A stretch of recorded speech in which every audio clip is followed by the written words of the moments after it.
All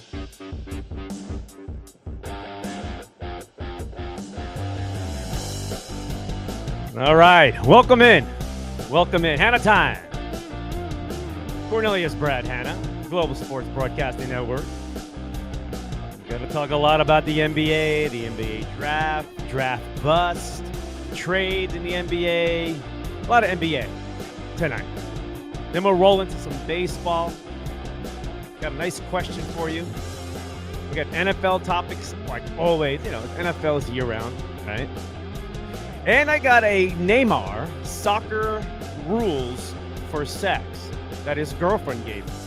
All right, we'll do that and more in 30 seconds. Stay right here. Hanna Time, Global Sports Broadcasting Network, coming up now.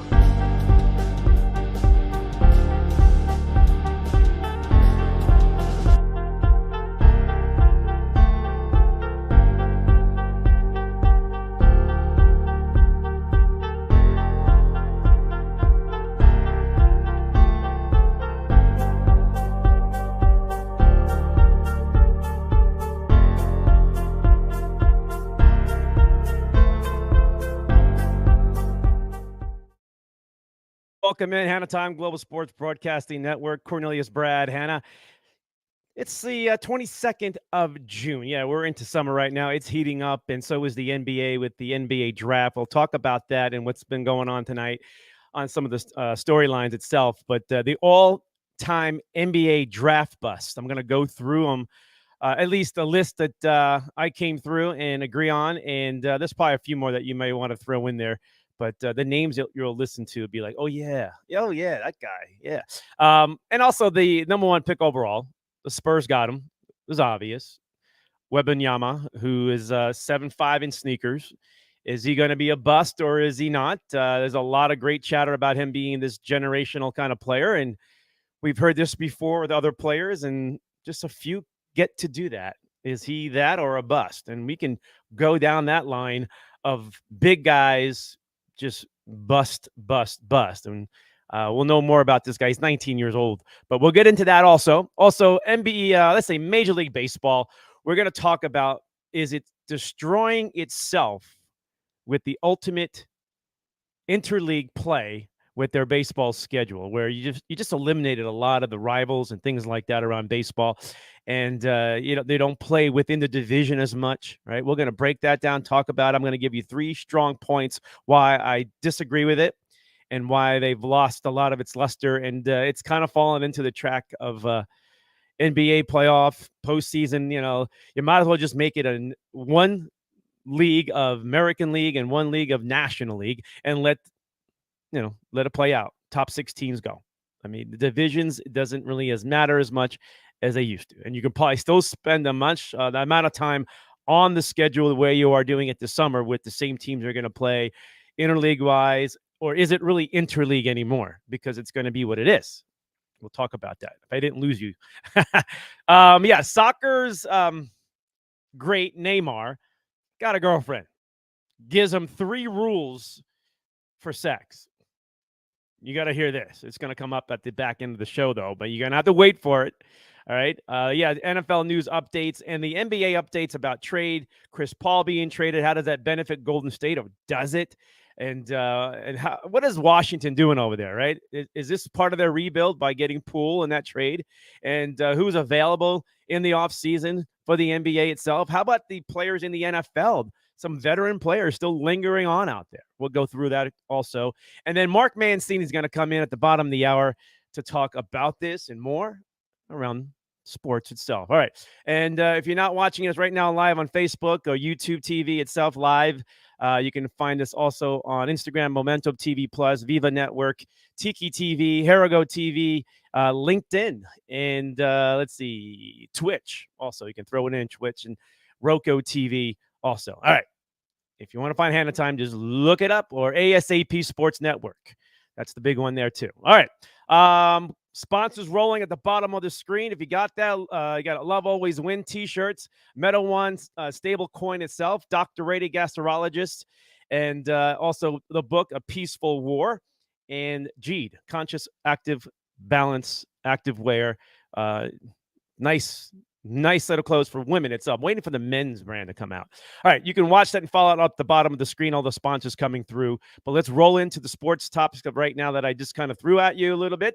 And we'll talk about the NBA draft itself. And this guy right here, right off the top, the big name itself is Victor. Wembanyama is basically one of those guys that looks the part of being great. He's 19 years old. He's thin. He's skinny. He's going to probably put on more pounds as the years go on, and he's going to need it. But the game itself, the NBA game itself, fits him just right. Comments about Luka Doncic saying it's easier to score in the NBA than it is in the European League because of what? The rule changes or the rules that are different in the European leagues compared to the NBA rules, and allows more scoring and less defense, which has been my biggest problem. So this guy may just actually work. Now, physically, can he hang on with 82 games? The grind, the long season itself, okay? The team around him. The Spurs are not a good team. They need a lot of body of work around this guy, too, to grow with this. And can his body hang on? We've seen a lot of big men who've come into the NBA and just not make it, bust, or get hurt. When you're throwing names around big name centers, this is not your traditional center, okay, around the NBA, or at least in historic terms. He's not. He's very avatar. I said this for a few years now. In all the sports itself, you've seen a shift in the athlete around baseball, football, hockey. Right? You got goalies in hockey like 6'5", they're wide. How do you get a goal? It's really impossible. They're huge. And that's the athlete. And like the movie Avatar, the freak of nature, right? The species itself. Now, we've always had big men in the NBA, but now we're getting like the average guy is like 6'6", 6'7", I think. All right. And we've seen a lot of 6'8" all over the board. A whole bunch just got drafted tonight in the NBA draft. Okay. It's just, that's it. But now we get the freak of nature stuff that I've been telling you about. Now, is this the actual avatar freak of nature that just dominates the game and the new generational kind of player? Or is this the door opening of more of these kind of players stepping in further into this window that was opened up probably a couple of years ago, but now we have another one? Like when you're tall, yeah, everybody says play basketball, play volleyball, right? But we never got to 7 feet a whole lot. And there are tons of them.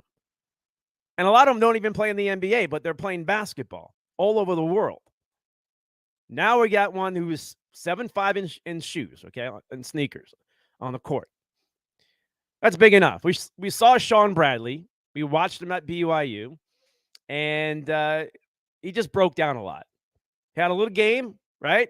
It was effective, but broke down a lot. We had a lot of big guys, tall, freak of nature guys, but the whole package is really what we're talking about when it comes to Victor himself, okay? He's special. Great ball handling for a tall guy. But we'll see how that plays out when the NBA players athletically are not the European players. These guys are going to be up in his face. They're going to challenge him, and his game is going to have to react to that. So we'll see what happens. Is he going to be a bust? I'm waiting. I think the percentages are against him from being a high-level, successful NBA player.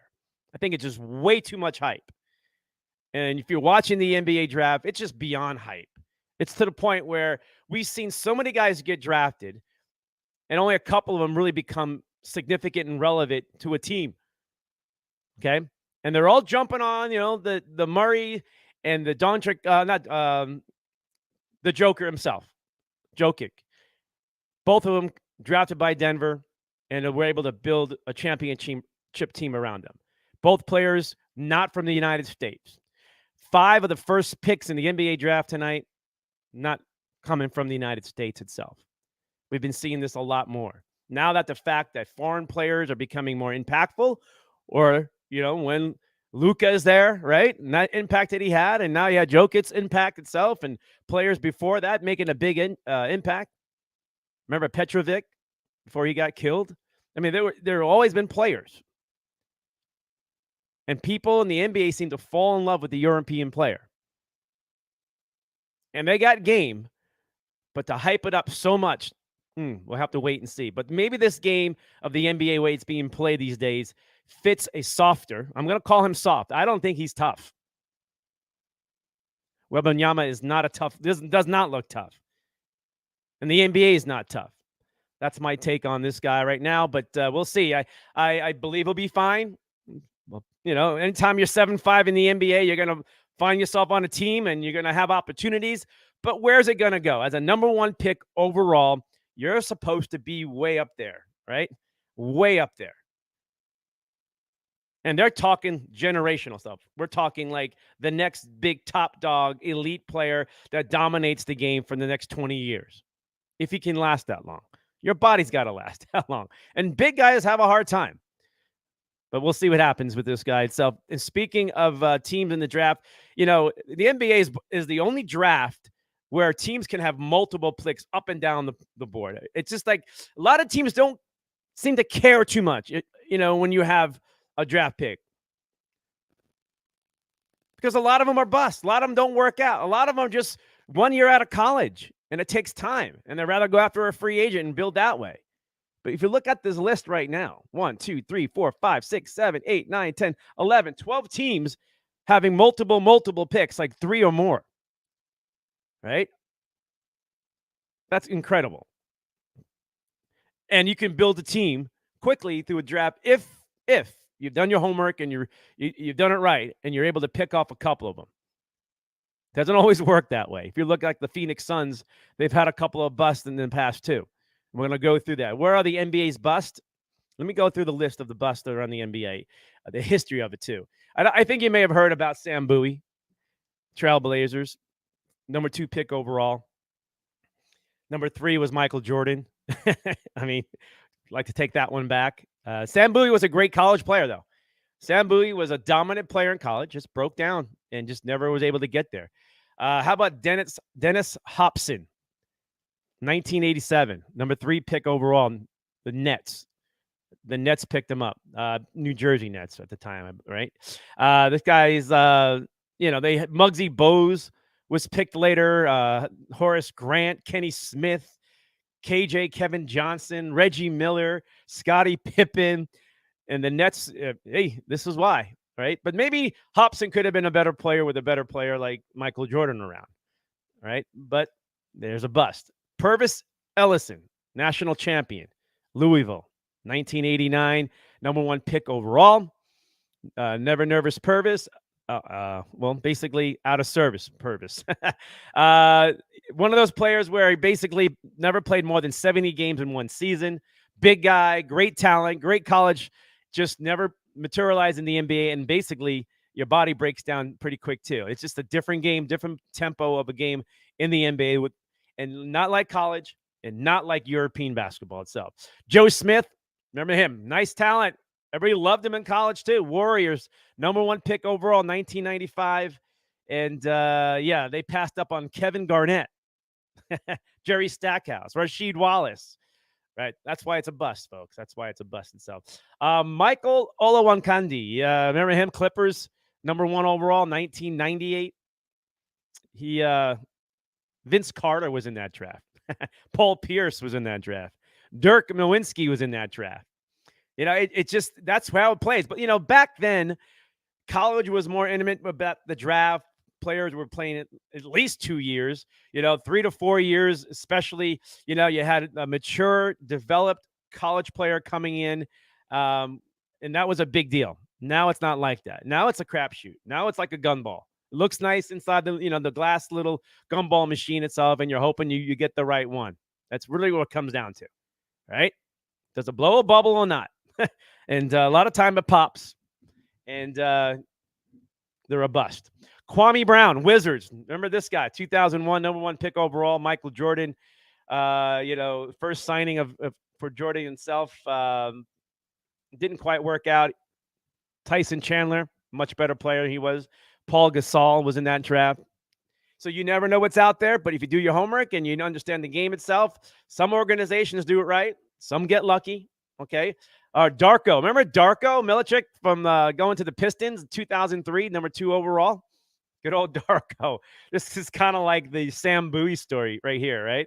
Adam Morrison. Remember Adam? He went to Charlotte Bobcats. Okay.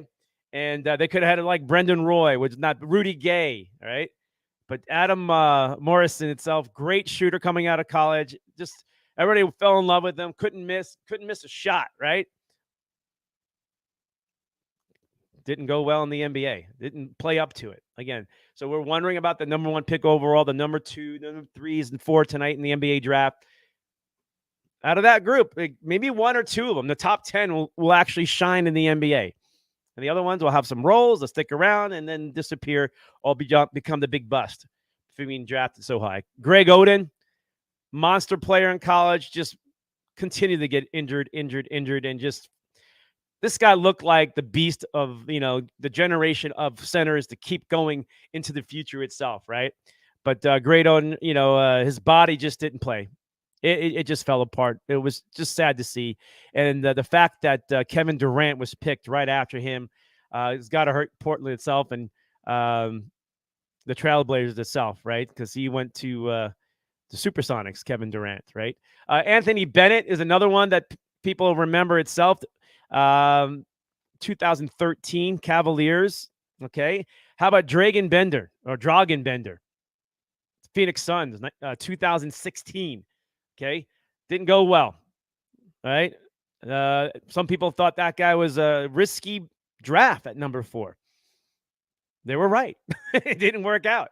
Okay, the Croatian sensation didn't go well. Also, the year later, the Suns go after Josh Jackson. Remember, this one was supposed to be a great pick, 2017. So the Suns back-to-back years and their first round picks, killed them. It really killed them. Josh Jackson, we can call him a bust. Okay. 4th overall pick in 2017. Markelle Fultz. We watched this guy in the Pac-12 at Washington. He was something. He was nice to watch. Consistent, solid, smooth, right? Must trust the process itself. But when he gets to Philadelphia, the 76ers, we never heard of him again, really. Like, they try to play him. He just never translated. It was just one of those things. You are not NBA. And so was Marvin Bagley III. Remember this guy coming out of college? Everybody was, oh, we got to trade up and get him. And yeah, guess what? Didn't go well. Trae Young was drafted. Luka was drafted in that. DeAndre Ayton was drafted. I mean, at least DeAndre had a better career so far than this guy, Marvin Bagley. So, and a lot of Suns fans were wanting to get Bagley or Doncic, right? And they wanted Ayton. So it was like, did okay, Phoenix, to getting DeAndre, because it could have been Marvin Bagley, and that would have been a bust. And that would have made 3 years in a row that the Phoenix Suns would have had a first-round bust, okay, when you had Josh Jackson himself and Dragan Bender, and then you would have went with Marvin Bagley. Thank goodness. Suns fans would have been dead. All right, James Wiseman, Warriors, number 2, 2020, when trying to continue this great Golden State Warrior run and hoping to get a nice draft pick, and they thought they did, and it just didn't go well. Number 2 draft pick overall. This guy would have been a big part. What could have been a very long run if he was ever to play up to his ability. And Golden State did get a championship since then, but today they made a trade to get Chris Paul. Chris Paul, if you haven't heard yet, folks, this came down earlier today. Chris Paul gets traded to Washington by the Suns, okay? And then Washington flips it right back and trades him to Golden State for Poole. And Poole had a great postseason 2 years ago when they won the championship. But something just fell apart. Looked like he was a little lost in the playoffs, a little displaced at times, taking shots that weren't warranted, maybe trying to do too much. And they went with a 38-year-old point guard that is consistent, solid, would fit in very well as long as he stays healthy, and Chris Paul. And that will help alleviate the pressure of bringing the ball up and point guard stuff that they have an issue there. And now Seth Curry can run around the court, find his open on the shot somewhere on the floor, and Chris Paul will find him. And then Chris will do his thing. 38 years old, though.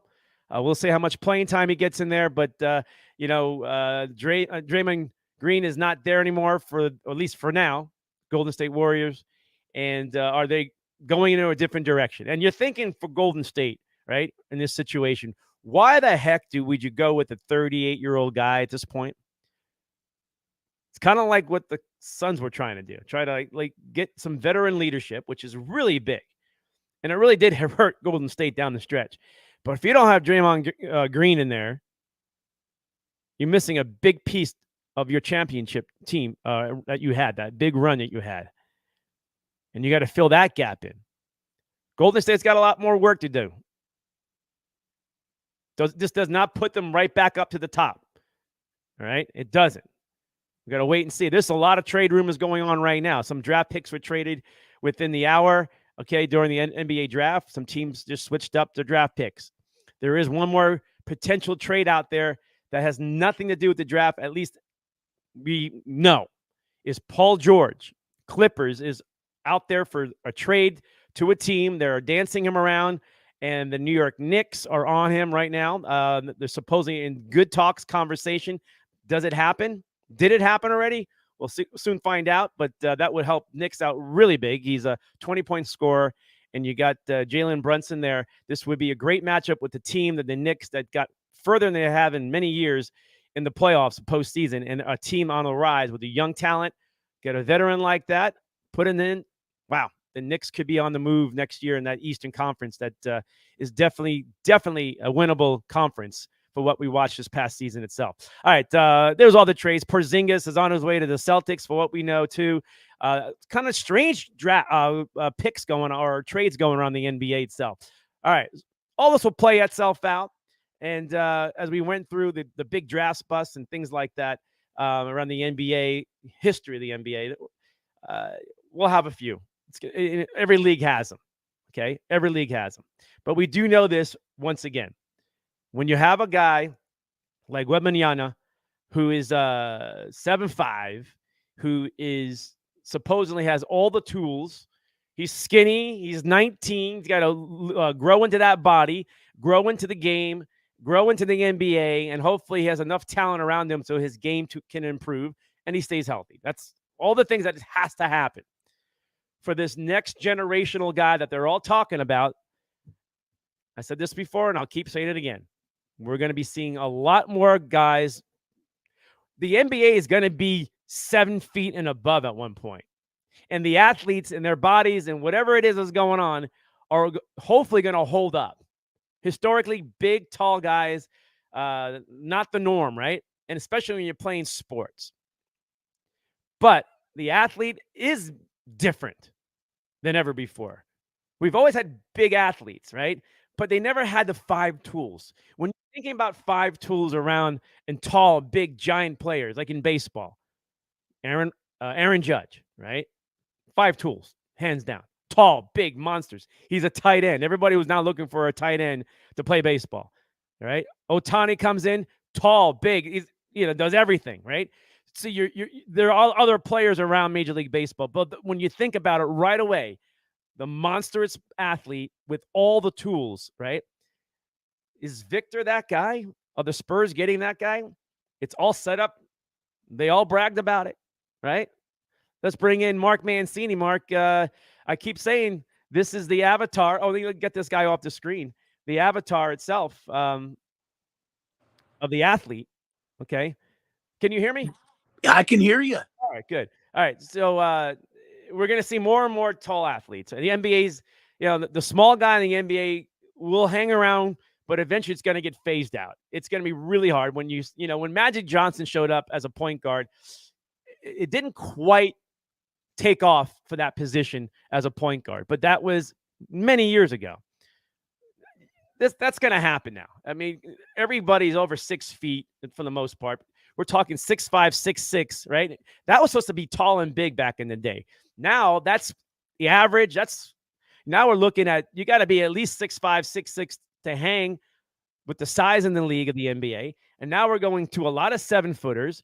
And we still haven't seen dominant 7-footers the way we used to. Is this guy really that going to happen? I mean, I'm going to wait. I'm going to wait. Everybody's getting excited. We've discussed this. So it's like the coffee houses. Everybody wants to go to Starbucks. There's other great coffee that's much cheaper and good and maybe even better. but I've seen these Manute Bulls, and God rest his soul. I've Right. seen the Sean Bradleys. I've seen the guys the Pistons drafted a few years ago. These Moonraker type of guys that the NBA thinks is going to turn around their organizations. Let's find out. There's no Kareem Abdul-Jabbar out there. There's no Hakeem Olajuwon. There's no Moses Malone. These guys can be big and tall and which way they want to be. But until I see a guy that has experience and can take the ball to the hoop and he become a dominating force, I ain't buying it.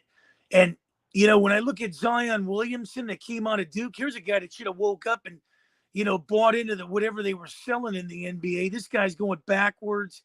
And I look at the NBA and it's falling off a cliff, man, in more ways than one. And this is my opinion. Yeah, I don't care who's coming out here and telling me about their opinions because I'm looking at the sport and it's not the sport I grew up with. Now, Mark, I like Bradley Beal. I love Bradley Beal. Yeah. 5 out of the first 6 picks came from outside the United States for the NBA draft tonight. A couple of brothers went back to back, the Thompson twins. Yeah. No pun intended, but for real. That was a nice story. There's a lot of nice stories, and the NBA and the network is just playing it up big time because they're promoting their content. They're promoting, they're marketing themselves as much as they can to hype these guys up. And if they become stars in the NBA, then they got them. You hype them up, and then they play into that role. And we've seen a lot of bust for many years in the NBA. Yeah, I've seen a lot of Reggie Williams, and I've seen a lot of, Danny Mannings and a lot of those guys too. So yeah, Danny Manning was great, but it just eventually the NBA is a different game. It's not Europe, folks. It's not Europe. And even though the European game has tighter rules it helps the defense more and things like that, it does. But the pace, the athlete, everything else is a lot different. Can you still hear me? Yeah, I can hear you. But the problem here is, Cornelius, you're not playing defense. Defense is lacking. And, I don't know. I mean, you talk to these people, and we've had guys across the board on our XM show and everything. And, they're telling me it's going global and they're making more money than ever. That's fine, well and dandy. But the product's not like it used to be. I think it's depleted in more ways than one, if you ask me. Well, Mark, the NBA may fit this guy very well. Wembanyama, who is 7'5", going to San Antonio. I like the guy out of Alabama. 7'5". So let's look at this guy, Sean Bradley. This, I'm going to throw the nickname on him, Peanut Brittle. Could happen. It's very. I mean, it's the game's different. He's gonna. I mean, he can run, but for his size. But again, the game is faster than the way he's running. Somebody like a Draymond Green elbowing him, and this guy's going to be out for. I don't know. I mean, if anybody can turn the guy around, San Antonio is a good place to turn it. It's a quiet dynasty down there, and they've proven it since coming into the NBA. So, if anybody can, if he went to somebody, in a different zip code, I kind of have a little bit of, I don't know. But San Antonio, with Popovich and everything down there, I'll give him a run. Hey, we'll see what happens. Hey, rumors has it that Paul George may be heading to the Knicks. At least they're in serious talks about the trade.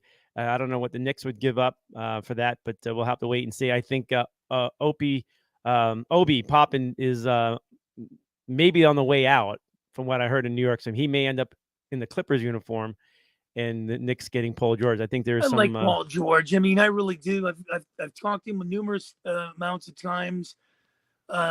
He's battled back from injuries, and you know what? He's a proven 25-10 guy. I mean, I like him, and if the Knicks get him, boy, that's going to be something. But yeah, they're a good team. Something.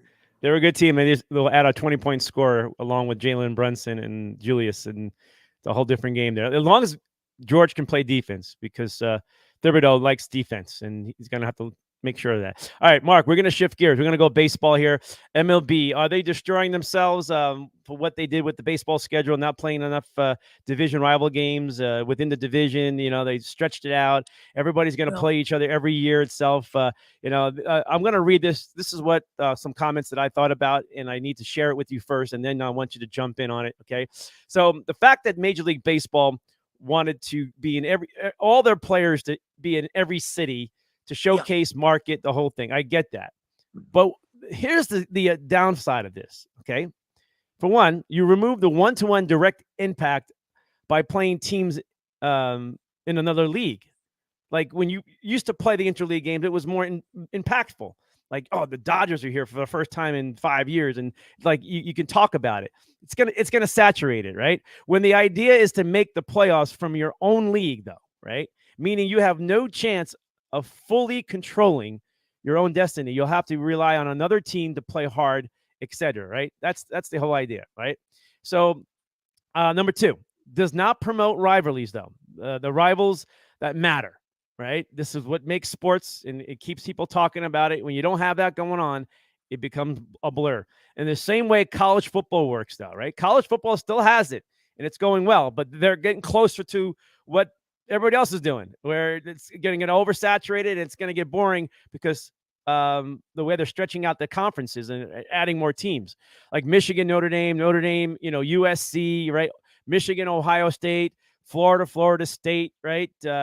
Bama, Auburn, right? Well, those are rival I know games. You take them out, you lose. Yeah. You lose. Well, college football. Yeah, I know where you're going with it, and Kelly Stinnett, and you've interviewed him pretty probably, I would imagine. He was on the Philly show today, and Sal was breaking it down with the same thing you just brought up. And I think what ends up happening in anything, if you speak your mind and you stay consistent with it, people know where you're coming from and they'll respect it, whether it's right or wrong. I'm a big fan of this. This is the one thing I like in baseball is the interleague, and I like more of it. I was force-fed on Father's Day to sit there and watch the Yankees and Red Sox in consecutive weeks on Sundays, and I don't need to see that. I don't need to see the Yankees force-fed down my throat with the Red Sox or the Dodgers and the Cubs and these same teams that are. Why couldn't we have the Pirates and Brewers that were battling it out? Why couldn't we have something else? It just seems like baseball is marketing these things, and now they can't market them as much. And I'm kind of happy because I don't need to see the Yankees. First of all, I don't need to see the Rays and Jays play 35 times a year, and I think that's the big thing. The Rockies and Diamondbacks. Let's get some of these other things going on. And I think that the traditionalist, wants to go back to that. They probably want 45 games, with the Yankees and Red Sox. I can't watch that. And for the simple fact I can't watch it, it just seems like it's shoved down my throat every time. Mm-hmm. If you're going to market a sport, let's market it to everybody. Let's bring everybody in. Nobody in Pittsburgh knew Mike Trout. Nobody in some of these cities know who Clayton Kershaw is. I think you got to do it. I think baseball's great for doing that. Okay, so Mark, then we're just going to have the American League with all the teams in one category, because we don't need an East, we don't need a West, we don't need a Central, we don't need a North, we don't need divisions anymore. It's just a waste. It's just like, why are you trying to create that? You're going to go into the hockey mode, the NBA mode, where it really comes down to your top teams. It's going to be the top 6 teams in baseball. And you're going to have a cutoff line, and you got to make the playoffs, because that's what it is anyway. Well, right? The only team that gets with the 4 major sports, hockey's done it. I mean, there was a few years back then. You remember Sidney Crosby didn't come out to the West Coast for 3 years. I mean, that schedule was so bizarre, and then they figured, okay, we got to start bringing these teams out here. And I like the way they do it. And in hockey, they kind of break it up. They don't. The NBA has got the worst thing. If you're away on a weekend and the Boston Celtics come to town, they're hitting the Clippers and the Lakers, and then you're done. I don't like that. I like them come in, okay, come back in 2 months. God forbid if I was sick or, I was away. Now I get to see my team. Mm-hmm. But I like this thing with baseball. There was a thing in the NFL where Tampa, I think, went, they were in existence in 76. I think they went once to Buffalo, and it was like 30 years later. I mean, let's get these teams playing in cities. I like it. I'm a firm believer. I can't sit there and watch in September, if maybe if I haven't been to the stadium or nothing, but I can't sit there and watch TV of the Rays and Jays or the Rays and Yankees when one of these teams is out of it and they're just trying to sell network money here. I just can't do that. Play the hits, man. I'll sit there and watch my Pirates. I'll watch, the Padres and stuff. the Reds are in first place. How come we don't have the Reds on Sunday Night Baseball this week against Atlanta? Because How come we don't have that? Nobody knows who they are yet, and it's going to take you. You have to earn it too, though. You got to earn it, right? You just can't just have you got to win. You got to get into the playoffs, and then you got to come back the next year and keep doing. And then you realize, all right, this team is for real for the next 5-6 years. Like that, you got to be able to establish that. The Reds have not established anything since 1990, right? Like it's been that long for that organization, right? They're just part of that bottom feeder, like they're at the bottom, and you got to really climb out of that to earn that. Okay, so we can't have Arizona and San Francisco on Sunday Night Baseball. San Francisco had won 10 in a row. Arizona's sitting in first place. How come we can't have that? Mark, that will happen in August, September, when they're in it.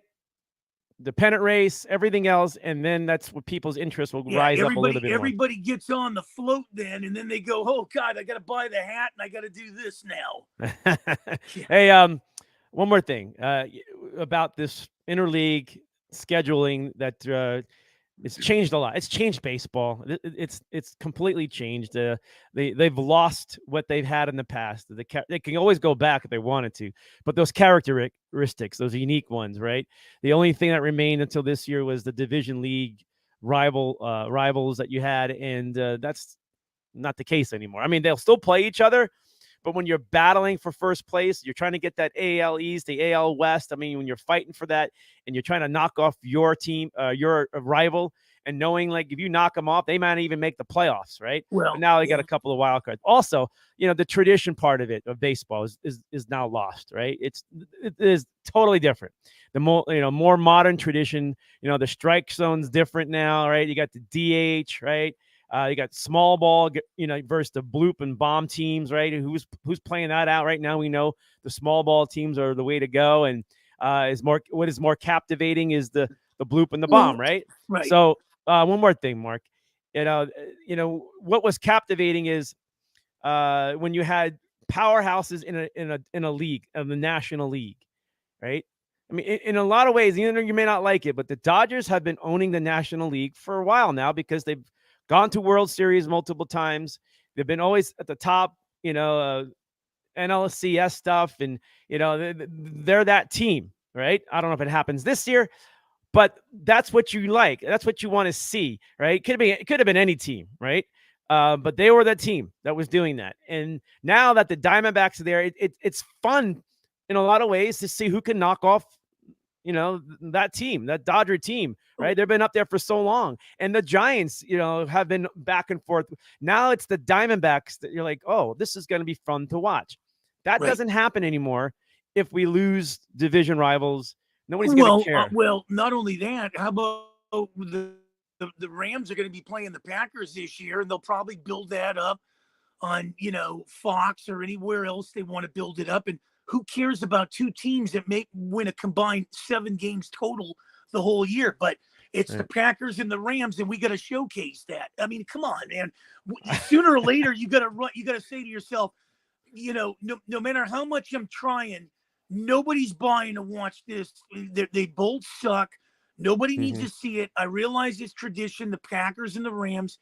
The players aren't here that were here yesteryear. Why are we putting this on? Mark, you've been big on the San Francisco Giants, okay? This happened last night. I want all the fans who love baseball, I want you to look at these photographs, frame by frame. I got 3 photographs, okay? There's a rule in baseball that when a catcher is going to catch the ball with the play at the plate to tag the runner out at home plate, he now needs to be on the right side, the infield side of the white line that's going towards home plate. He has to catch it there, and then he has to make the tag. And this is to prevent injuries and pretty much the injury, okay? Last night, San Francisco catcher Gary Sanchez makes the catch, tags the guy. He was out. They called him out, and they reverse it that he was he crossed over. He broke the rule. And I want you to see, okay, here's picture number 1. That's Gary in position right now. He's right there on the line itself, right? He's done this tons of times, okay? Look where the runner is, right? That's the Padres and the Giants playing, okay? Padres in yellow and brown there. That's Sanchez, the catcher, right? Look where the runner is already. He's already trying to, sneak one in there with a wide slide, right? You can see it. And I don't know why the umps don't look at this. I am the favor of the Padres here that this call was overturned and shouldn't have been. Here's pitcher number 2. Okay, he's got the ball in his glove. Now look at his left foot through the armpit of the umpire. It is on the other side of the white line. But at one point, frame by frame, when he ball and glove is on the this we're talking ticky-tack stuff. But still, look where the runner is. Right, he started down the line on the outside of the base path, coming towards home plate. Right. You saw the previous picture. Here it is. Previous picture. Look where he is. Here's pitcher number 2, a little closer. He's still in the same. It wasn't like, he was trying to get around. Hook slide, whatever it was going to happen. Here's pitcher number 3. All right. Now, Gary has the right to reach out and tag him. His right foot, look what his right foot is. It's still on the other. I mean, he's just stretching and reaching. He makes the tag, and they reverse the call. This is a stupid call. I mean, I understand blocking and all that stuff they're trying to prevent from guys getting injured, but he wasn't even in the baseline, the base path to block home plate. He caught the ball and reached over. Your thoughts on this? Yeah, you're right there. I mean, it doesn't look like it. And, I mean, that's almost like a hockey goalie. I mean, I played hockey for quite a while, and if a guy, I'm trying to move the puck out, they call me for goalie interference. That's crock. Right. Right. Absolutely. I'm trying to establish a stomp in that puck. How can it be goalie interference if I'm trying to move the guy away so I can see the puck? Yeah, it doesn't make much sense. All right, Mark. This will make you happy itself. I found it for you. We're gonna. This is Thursday, Throwback Thursday.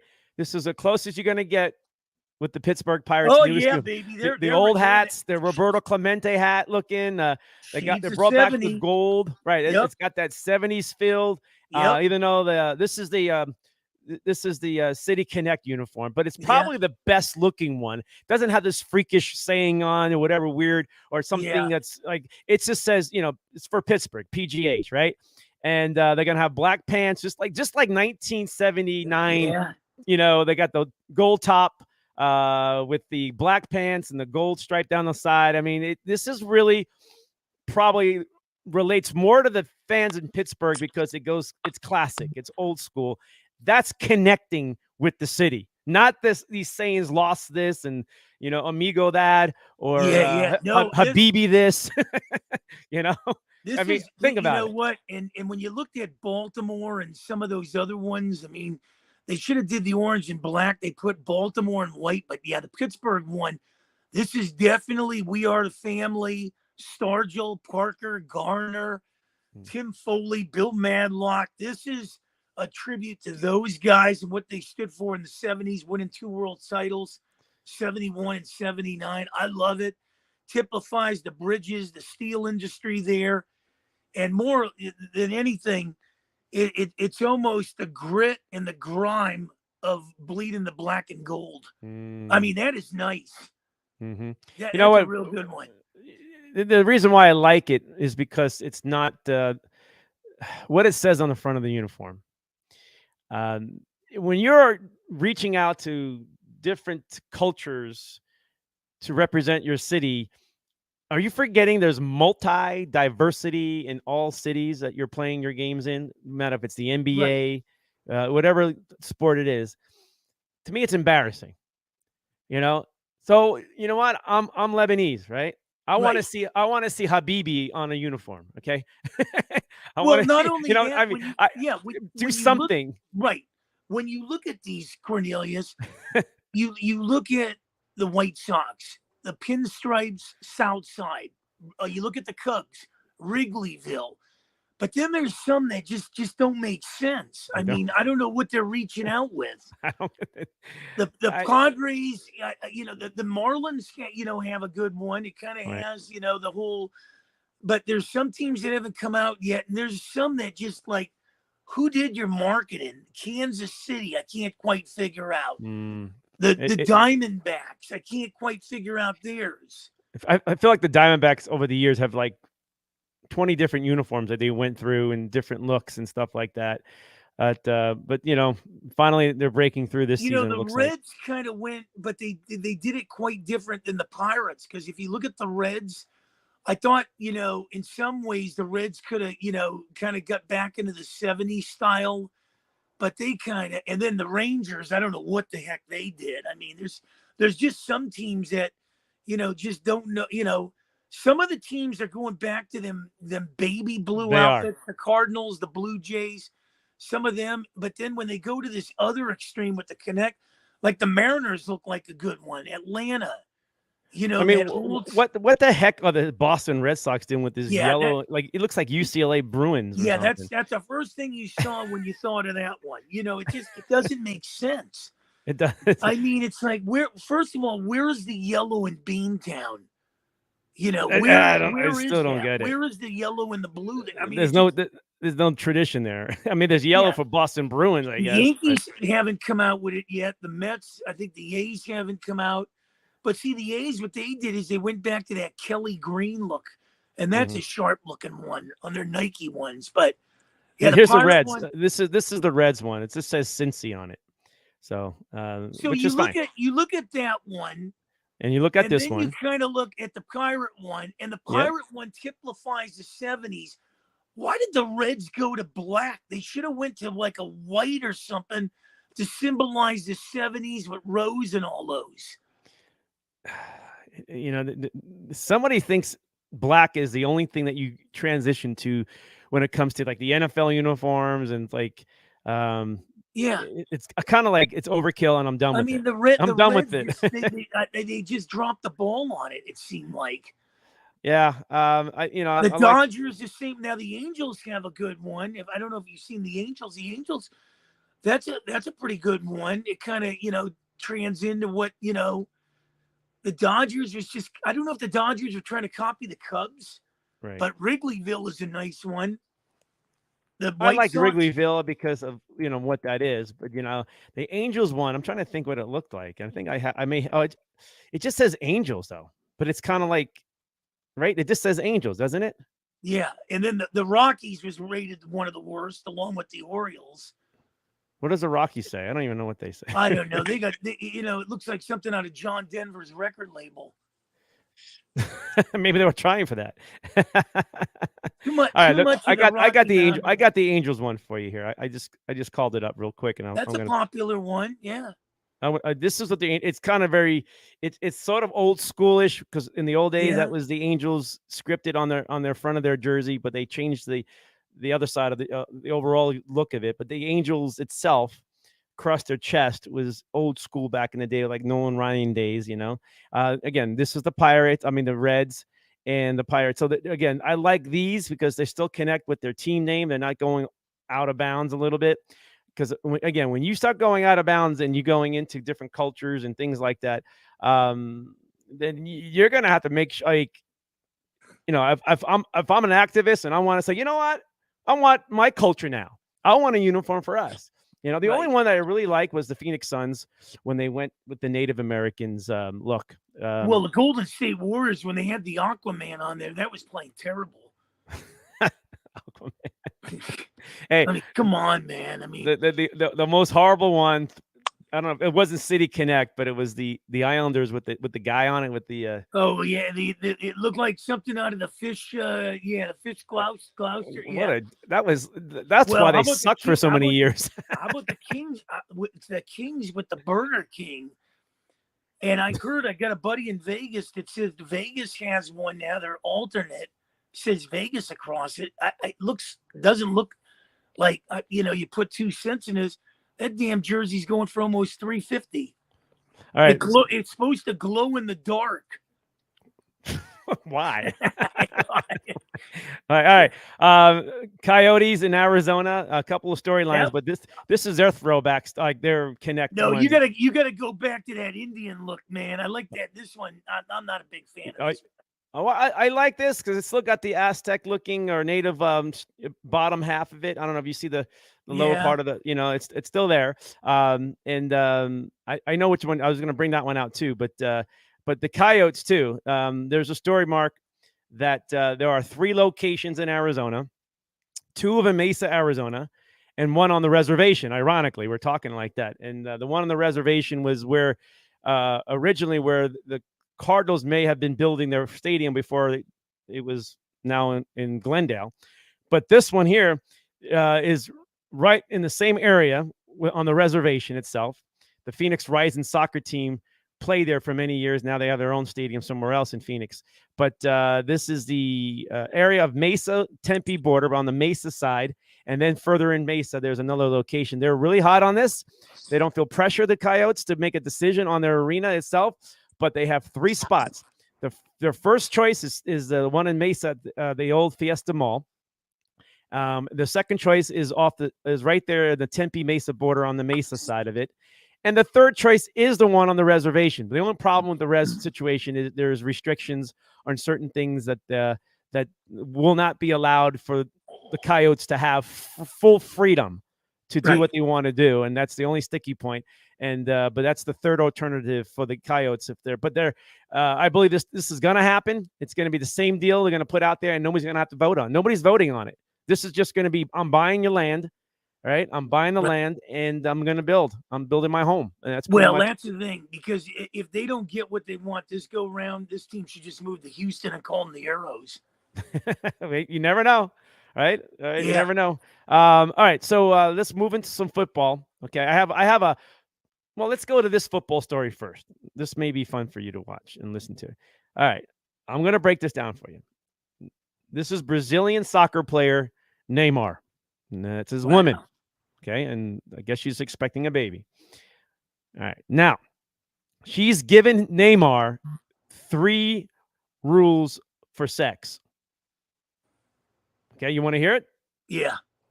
All right. Every guy's going to be like, oh, my God, right? All right, this is Neymar's girlfriend speaking to him, and he has 3. Oh, God, my screen just popped off a little bit. Hang on for a second. 3 rules for sex itself, okay? Number one, okay, he is allowed to have sex with other women. Okay. Wow. Okay. And this is an agreement between the couple, and that he can stay with other girls, but she's number 1. She also says that as long he is discreet in the relationship, she doesn't want to be embarrassed, doesn't want to be in public, like it has to be quiet and hidden and sneaky, right? Do not be sitting with a woman having dinner somewhere and, I'm sitting there and seeing this crap. Not gonna, right? The other one is he is forbidden to hang out with call girls, prostitutes. Can't do it. Not gonna have it. She's not gonna want that in her, in her. And you can make love with these women, but you can't do it without a condom. All right. Yeah. All right, you got to have a condom on, okay? And cannot kiss any of them. Those are her rules, but you can go have fun. And is she going with them? Is she gonna follow him or what? No, when he's on the road doing his thing, he's allowed to be free. She just does, do not embarrass me. Do not be out in public with this. I want it discreet, right? Can't be going out picking up hookers and things like that, call girls or somebody online, like, dirty, no kissing, and use protection. and he's free to go. He's got multiple hall passes. He's got lifelong. Unbelievable. So how could you handle that, Mark? I'm trying to think. I mean, if he gets and he has to use the condom, yeah, he has to. But I mean, he's an athlete. I think she understands that. Yeah. It's not easy to be the woman of a superstar name, or you could be the 12th guy on the bench. Are they passing that law in Brazil? They're all lining up, right? Then those Brazilian women go, well, wait a minute, this is what I want.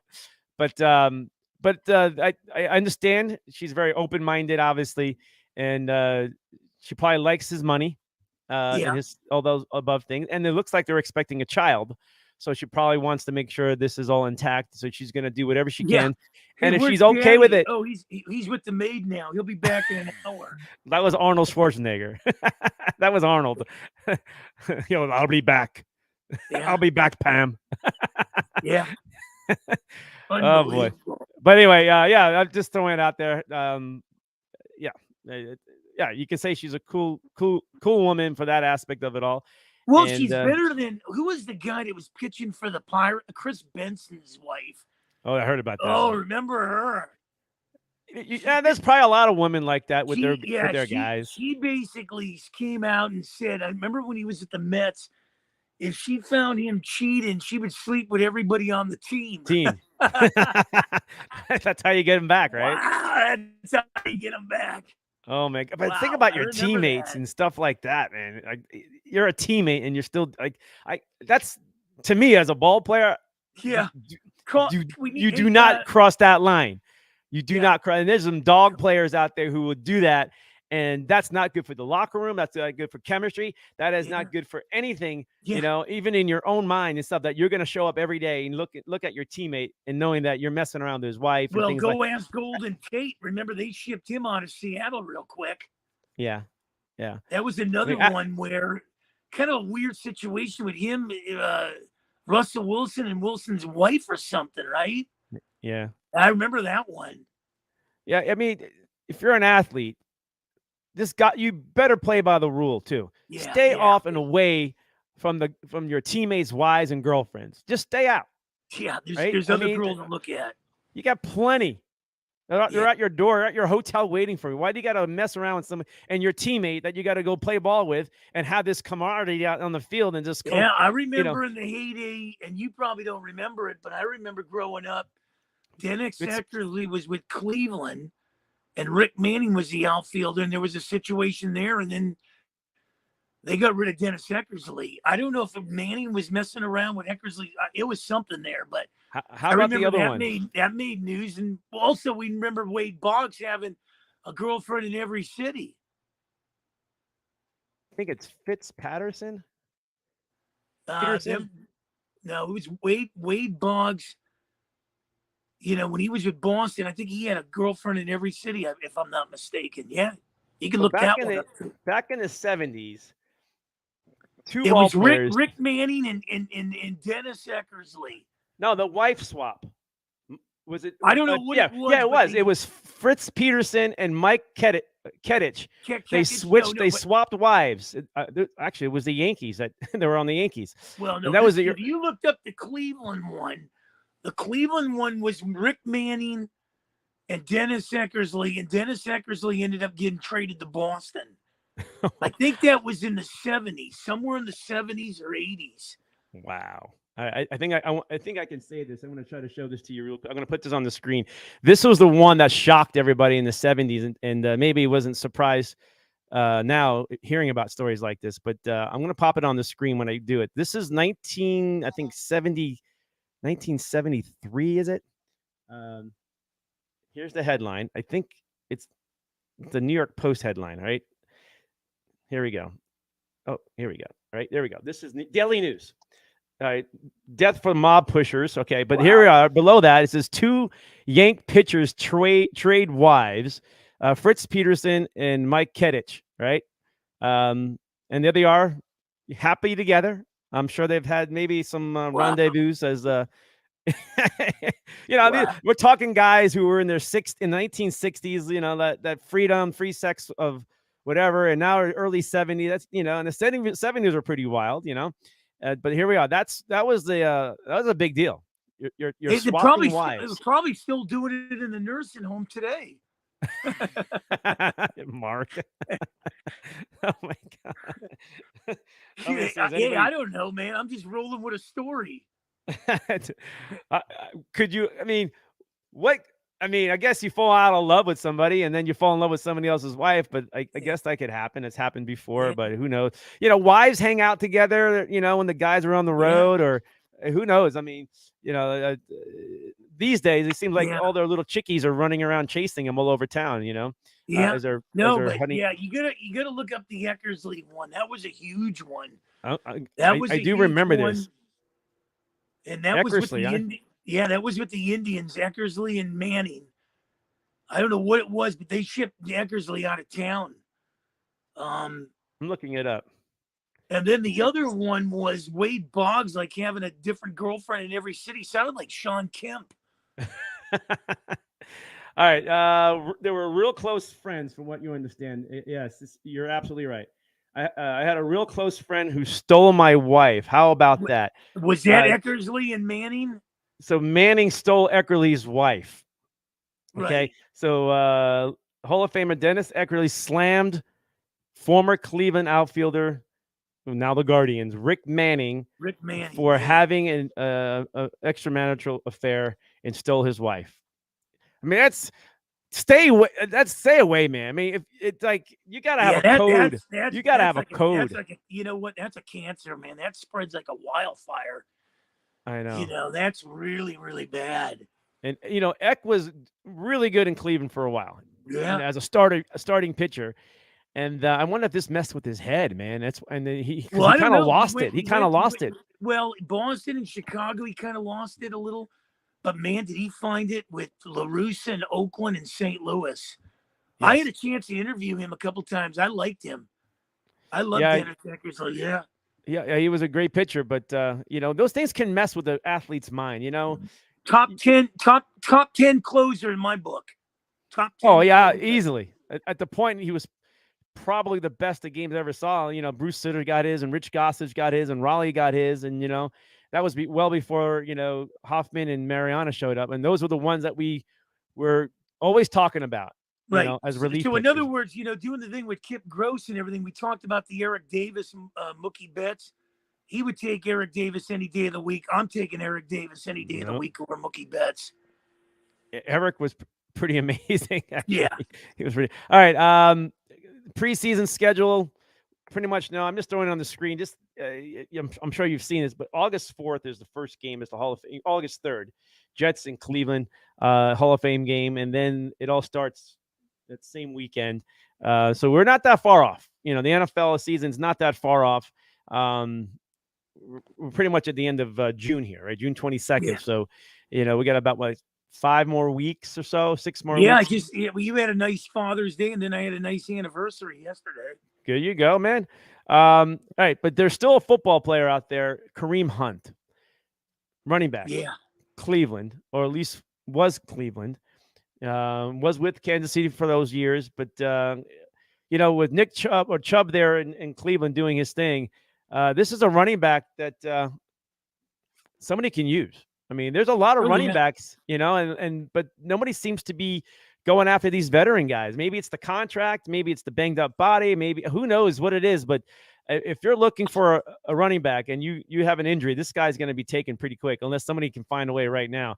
But I was surprised he was still out there. I didn't realize it, and I needed to throw that out there. Conspiracy to stop running backs in the league. I don't know. Taylor's having a problem in Indianapolis getting what he wants. He's representing himself. Ezekiel Elliott, we haven't seen getting what he's deserving. Hunt, a lot of guys, man, are just wondering what's going on here. And Eckler didn't really get what he wanted in LA. So I've told you this before, and I'll tell you again: you're never going to win a Super Bowl without a running game. Of course, it's always been like that. At least, you need a running game to get to the Super Bowl. Yeah. And this is one team that may have it right here. What's that? That's the Detroit Lions, not their newest helmet, but it's the newest helmet. But it's like when they play on Thursday night football, opening night, they're going to be wearing uniforms. That thing looks like something out of the Jetsons. Well, what is that? It's a lion, full body lion. Somebody got to go back to the guy and say, "Wait a minute, you can't be drinking and making my team's helmets." What the hell is that? They're just trying. Hey, Detroit Lions are everybody's little. Man. I have Detroit making the playoffs. I'm on their wagon right now, and I believe what is that? What is that? I mean, I can't figure it out. What is it? It's nothing. It's just pretty simple. It's just 2 stripes with a lion across it. That's a full lion. Oh my gosh! Some idiot is going to go try to buy that helmet too. Some idiot. Oh, it's already been. It's already been done. But this is a culture change too. A new wave of opportunity. Lions fans and maybe other fans who are and the Lions get out of the gates early. They play the Chiefs first game of the year. If they can get out of the gates early, this is you piggyback these kind of marketing opportunities. And and as long as the Lions can repeat and do better from what You they know did what a you year need ago. to do with that helmet? Put a little Jeep on it.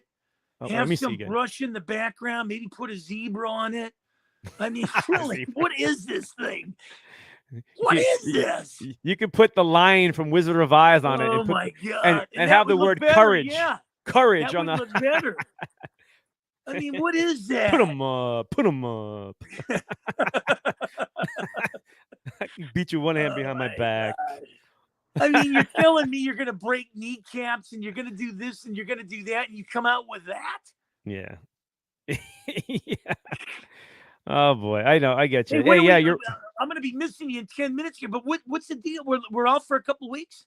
Yeah, we're gonna be gone. Everybody's asking me, we're popular as hell. How long are you guys taking a vacation for? I said, I got to check with the boss. It's going to be 3 weeks. This is vacation time. And here's the other thing. This is the time of year.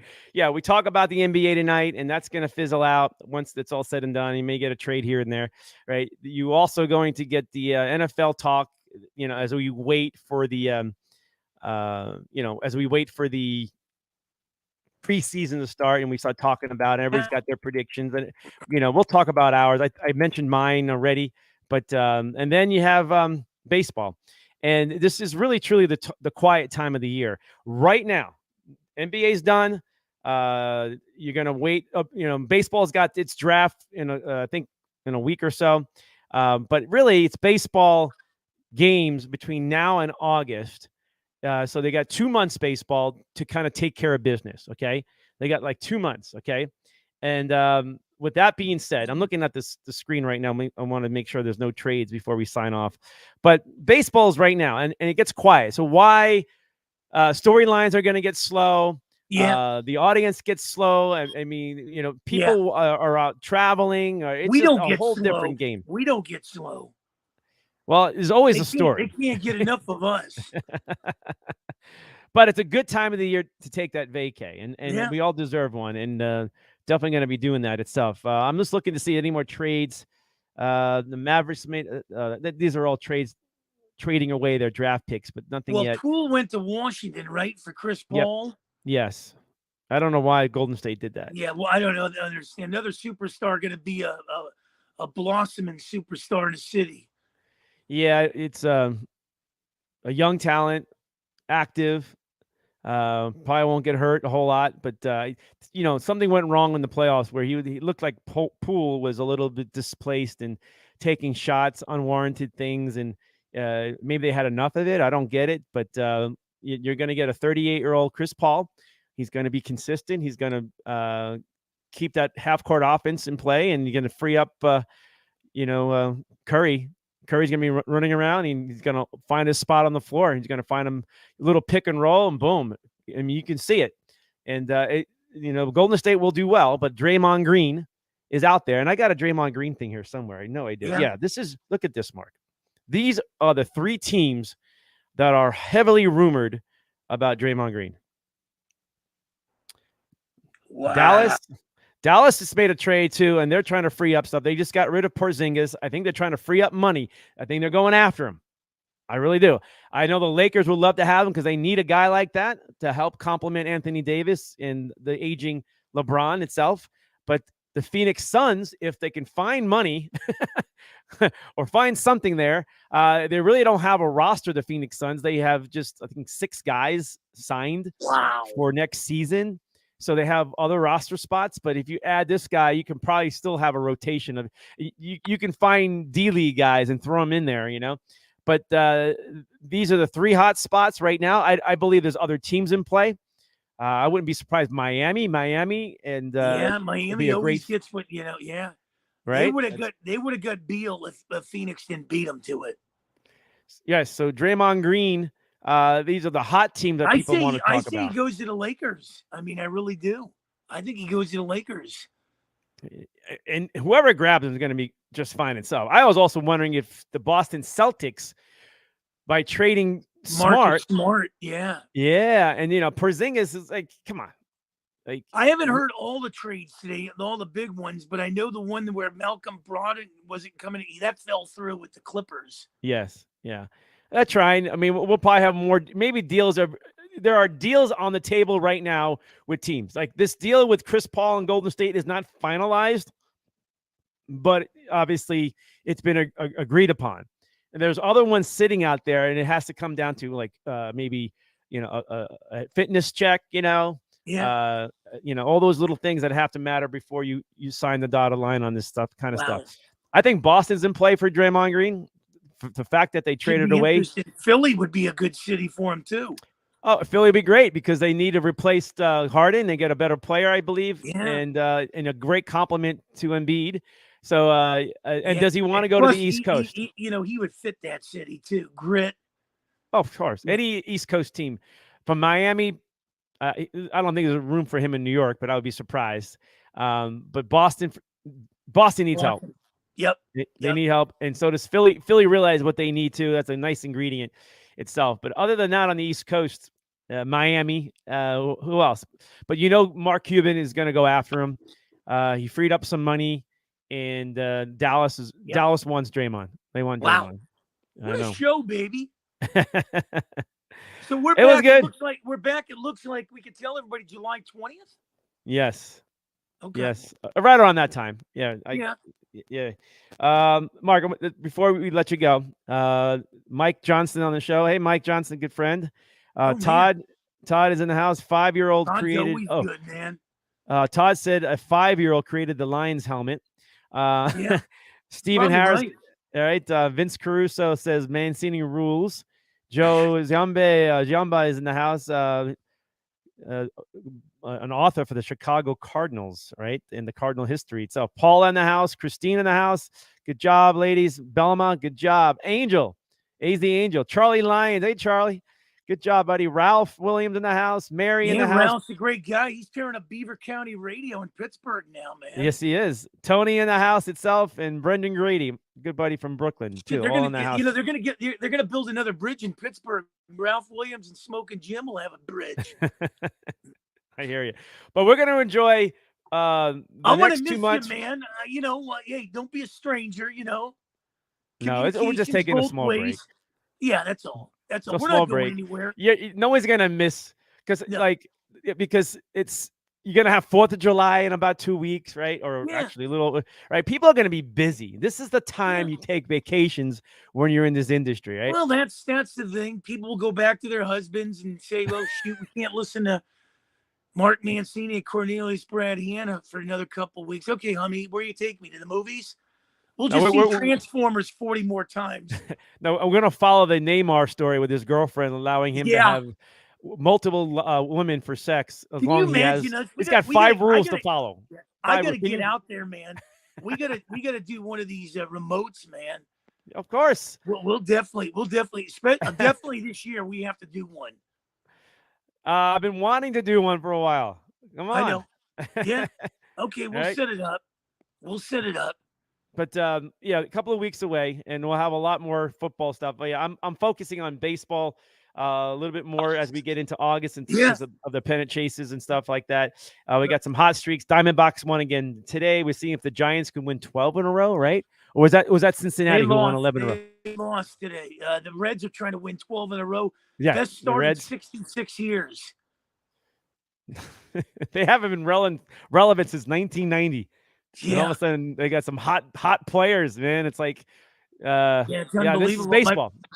The Pirates are in Arizona here in a couple of weeks. They make one road trip, comes out to L.A. and Arizona, and then they come back after the All-Star break, Anaheim and San Diego. Nice. Unbelievable. Nice. All right, Mark. I appreciate your time, man. I love you, brother. I'll see you in 3 weeks. I'll mark it down. We'll come with bells flying. It'll be football hot talk. Baseball hot talk. I mean, we won't be worrying about basketball or hockey. We'll be talking down the line, hockey. Shut the puck up. All right, man. I love you, man. I love you too. You got it. Have a good night, Mark Mancini. Thank you, my friends. See you in 3 weeks. Oh, yeah. The madman himself. All right, folks. I really want to go through some of these videos before we get out of here too. I appreciate you guys hanging in there. This is beer pyramids. Right? At a baseball game, I believe it is. and they stack these beer cups all the way up, right? And they're so proud of it. It's like frat party at a baseball game, right? You stack up your cups or your cans, whatever it is, and then some idiot in the back throws, I don't know what it was, and knocks it all down within seconds as they complete it, man. And watch these guys' reaction. They get so pissed off.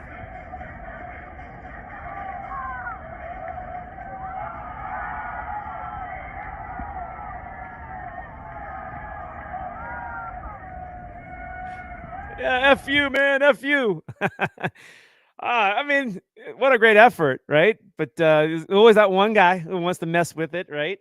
How about this video? This is another wacky video. There's a female hockey fan that sits behind the glass right where the goalie is, in the corner where a lot of hits and checks are happening, where a hockey player gets his stick wedged in between the plexiglass or whatever it is, right? So it's like somehow it made it in there and got stuck. And he's trying to get his stick out and get up the ice because he's shorthanded now, right? And the woman grabs out her cell phone and is banging on the guy's stick to push it out back into play. Check this out. Wrong one. That was my next one. Let me get the fans helps players. Let me see here.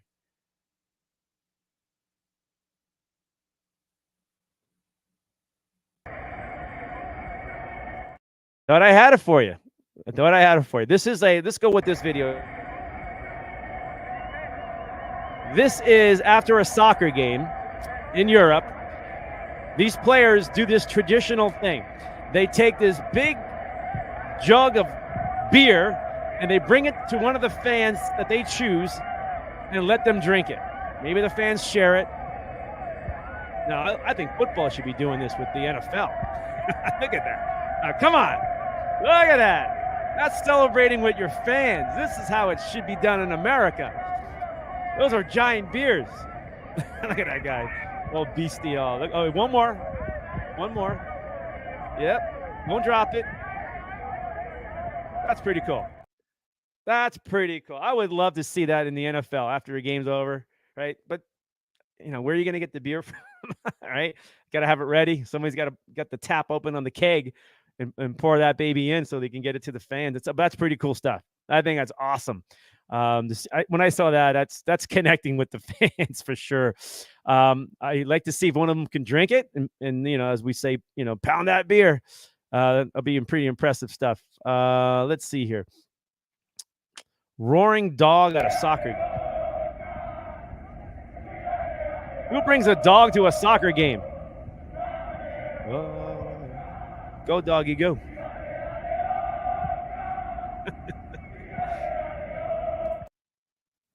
You got to love it. Bring your dog to a game. Fun stuff there. This is a strange sport to watch. I don't know how people keep, but watch this one here. This is a juggle, jugglers, they juggle stuff, pins and balls and whatever, but it's full contact sport of juggling. Check this out.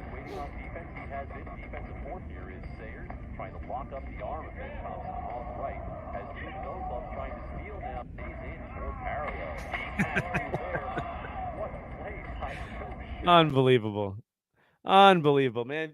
There are so many wacky sports now that are all over the world, and people, I like it because you don't have to stick to anything. You can create your own game, right? Now the jugglers have their own league, and it's contact sport of juggling.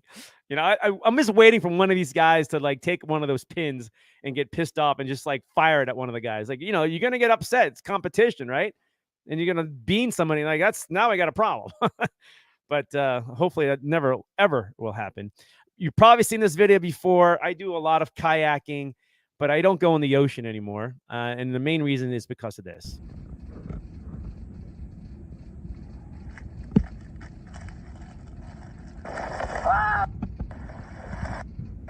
Tiger shark! That's scary. Tiger shark ran me. Oh my gosh. That is incredible. One more time. Watch it. Here it comes. Tiger shark! Tiger shark ran me. That's incredible. That's incredible, man. I mean, we've been seeing more and more of these like stories and videos all over the place where whales and orcas and, and dolphins showing up, and they're sweet. Okay. But these sharks, I mean, they're aggressive. Something's going on. And I'm going kayaking tomorrow morning, man. I just, I think I may see a snake, right? And he's not getting on my boat. The snakes will try to get on your boat because they don't want to be swimming across the lake. They're getting tired. So they'll try to get on your boat. But just be careful in the water, man. It's shark season too. And people are really, I mean, there's so many stories. I mean, we're hearing about the submarine story, and that's pretty sad itself. But wow, we are really seeing a lot. All right. More comments coming in before we get out of here, folks. I appreciate it. Hey, Rob, how are you, buddy? Thank you for coming in. And I know, pretty funny stuff. I like showing wacky videos. All right, let's summarize the show before we get out of here. As we go at the top of the show itself, this Victor Wembanyama is something else, folks, but I'm still going to wait and see if his body can hold up. We've seen enough of these 7'5" guys, 7-footers, 6'8" guys who have come out and with all the promise. And, I've talked about the avatar player for so many years when it comes to the movie, the freak of nature species, right? Well, the athletes around the NBA, athletes all over the NHL, NFL, baseball, when you have a goalie it's 6'5" and he's got the wide body. I mean, how do you get a goal? But there are goalies like that in the NHL. These are the freak of nature. These are the athletes that we're going to be watching, and they're going to get bigger and stronger and fast. They got all the tools. Usually the big guy wasn't all full of tools. Like, you had a couple of freaks over the history of the games of sports, but now we're seeing more of them. And like baseball, you got Aaron Judge, you got Ohtani. I mean, those are the first two you think about. Tall, big, got all the tools you want to play the game, right? Speed, arm strength, everything. Now we got the basketball player situation. And Victor, all the hype for a 19-year-old. I love you, man, for this, but good for you. You've earned it. But now you really got to earn it because the NBA is not going to be nice to you. Now, we will say this. The NBA is not as physical and tough as it used to be, okay? And this may fit this guy. Now, this is a 7-foot guy. I don't believe he's going to be down in the paint a whole lot. I hope Pop does that in San Antonio. I would love to see the big man getting the pass in the low post and just little hook, little dump, little bunny shot, anything, dunk, whatever you got to do, because that guy should be able to do that. And we thought we had that with Sean Bradley. Didn't go well, right? We had a couple of nice big guys, but the body breaks down. The taller, the bigger, they get hurt a lot easier. It's just, I don't know, it's just the human nature of it all, right? But we are seeing athletes who are big, like I've mentioned, who are not breaking down or losing it. They're elite players. So the point is, we're going to get more of these athletes. The door has opened. This Victor is the only one in recent time. No, he is one of those players that we've been kind of watching, 7 foot or more, that are really good and have all this promise. This just keeps that door wider open for more of these bigger players, these young kids who can look back and say, I can do this. I can do this. And they're athletic. I mean, they're so athletic. When Aaron Judge became a baseball player and everybody realized who this guy was and a freak of nature, everybody was watching and looking for a tight end on a football college roster and see if he played baseball. And there are so many baseball players that are big and tall and really good. Baseball, I mean, there's still a small man sport, but eventually that's going to get phased out from most of these sports. It's going to be hard to be a small player because you're going to be small and fast. And you may be able to have a integral part to a team, but when you got a guy who's going to be 6'5" and he's going to be just as fast as you and catches like you and runs like you and tackles like you, whatever it is, hits like you, shoots like you, runs like you, whatever it is, you're going to go with the bigger guy. Look at the NFL right now with their cornerbacks. You really shouldn't be drafting guys 5'10", 5'11". Because the receivers are all 6'3", right? They're tall. They're big, lanky, fast, physical. You got to go and get the Mel Blount. That's why Mel Blount is the greatest one of all time, because he was the biggest, strongest cornerback you've ever seen. Now you got to draft those guys because the receivers now are that tall. And speaking of Pittsburgh, Joey Porter Jr., I think he's 6'3", 6'2", right? You got to be able to find those cornerbacks and the one with the speed and the dynamic of their game. Because you got to be able to compete with those taller physical receivers. You have to. The NFL has figured that out the last couple of years, and they're starting to draft better that way, and more of those talented players are coming out. Remember, Joey Porter Jr.'s dad was a linebacker. He's a cornerback. He's going to be covering speedy receivers in the NFL. He's going to be Jamar Chase. He's covering Jamar Chase. That's why the Steelers got. That's what you have to do. In the NBA, what do you have in the NBA? Who just won the title? A big man. Is the NBA going to be transitioning back to the NBA big man? I hope so. I think that's when the NBA was at its best. When the big man, like, we love it when heavyweight champions, big men, are boxing. That's when boxing was at its best. The big men are in there. Wilder was great. Tyson was great when we watched those fights. Two big men going at it. That's what draws your attention when you see big athletic men going at it competitively. And we like that. We want those gladiators and we want those athletes. We're drawn to it. We've always been drawn to that. All right, folks. But the NBA draft, 5 out of the 6 picks of the first 6 picks were from outside the United States. Is it surprising? No. But we'll see and wait it out how this all plays out. I don't put a whole lot of weight on the NBA draft anymore. It's been like this for a while because we've been let down too many times, right? And I hope this big guy, Wembanyama, is not going to be a bust. I really hope. I mean, I ran through 15 players in the NBA history that were bust, and Zion was not one of them because I'm still waiting for him to show up. But if you think about it, and we can go through memory lane if you want. I'll run off names. We know about Sam Bowie, but how about Dennis Hobson, Purvis Ellison, Joe Smith, Kwame Brown, right? Darko Milic, Adam Morrison, right? Anthony Bennett, Greg Oden, Dragan Bender, and Josh Jackson, Markelle Fultz. I thought he was going to be a nice NBA player. Nope. That's why I'm not going to even say anything anymore. I thought he was a good one. Didn't even come close. James Wiseman by the Golden State Warriors. That was supposed to be a big part of their continuation of a dynasty run that they were enjoying with their beautiful team roster they had, and that really hurt them because they had to go deeper. But they did get a title last season, 2 years ago, I should say. So when you think about the NBA, there's a lot of bust. And there's a lot of bust in the NFL, in Major League Baseball. It's all over the place, okay? And let's hope this guy is not. Let's hope Victor Wembanyama is going to be the next generation. And you better have big guys because Jokic is a big guy. And you're going to have to compete against that. As long as he's in the NBA and still playing the way he wants to play in this league, Denver is going to be setting the tone for the next 5 years. Think about this one. So San Antonio has a big guy. Now, he's going to block shots. Jokic is going to have a little issues with that. But the Joker has moves. And this 19-year-old guy is going to have to figure out how to stay on his feet, move his feet, block shots, be a defender, and cause havoc.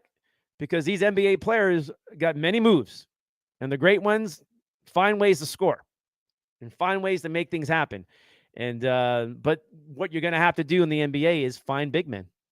Because if you're going to beat the big guys, the champion, you're going to have to match up with them. So Denver, San Antonio's got a guy that's coming after you. Well, at least they're hoping for that. Okay. If you look around the NBA, you got Anthony Davis. Pretty good matchup for Denver, but didn't go quite as well because they didn't win. Right? Phoenix Suns have DeAndre Ayton and whoever's left. If he's still a Sun in that, I mean, you got to figure out the Suns need a big man. You got to cover this guy because every time you play Denver and in the playoffs in a 7-game series, you're in trouble. because you got to be able to compete with this guy. He's really, really good. But it makes me smile because the NBA, I want the NBA to get back to the big guy. That's why I'm rooting for Victor to be special in San Antonio. I want the big guy back. I want the freaks. I want the Patrick Ewings. I miss that. I want Olajuwon and Patrick. I would get excited when I would see, those guys go at it head to head. I mean, when you watch the NBA, that's what it was so special too, is watching the big guys going at it. Man on, man up, man-to-man defense. And who got the best of each other? And when Shaquille O'Neal came into the league with Orlando, we were like, all right, how about that NBA Finals? Olajuwon and Shaq. And we were all giddy about that. We're going to watch two monsters, like the heavyweight battle fight of the NBA, right? Two big guys, great centers. That's what we look for. We look for that in the NFL with great quarterbacks going head to head. I mean, that's the narrative. That's the talk, right? Who can outdo who? And that's what I miss about the NBA. And I'm hoping they can get back. And I believe Denver winning starts that flow. Now, San Antonio draft pick starts that. And I watched so many guys getting drafted tonight, 6'8", 6'9". Like they're giants, but they're skinny, man. They got to put some weight on, some body, right? But the NBA doesn't really play physical ball. So, if you can get that's why Joke did well. He's physical. He's finesse, So, it's a multi-diverse game in the NBA. Low post. I missed the low post. All right. More comments coming in. Let's see here. Winter Orlando Iceberg. I don't know what that is. Let's see. Todd, how you doing, Todd? He's still coming in. Don't get into a mini sub. Go for the Titanic wreck. Christine Noel. Hey, Christine. How are you? All right. I appreciate you guys. I was just looking to see if there's any more trades left in the NBA as the night was ending here, because there's a lot of rumors around the NBA with some potential trades or going down or finalizing itself. That's going to do it. We took care of business tonight. We'll see you in a few weeks. Vacay time. Hanna Time. Cornelius Brad Hanna. Global Sports Broadcasting Network. Good night, everybody.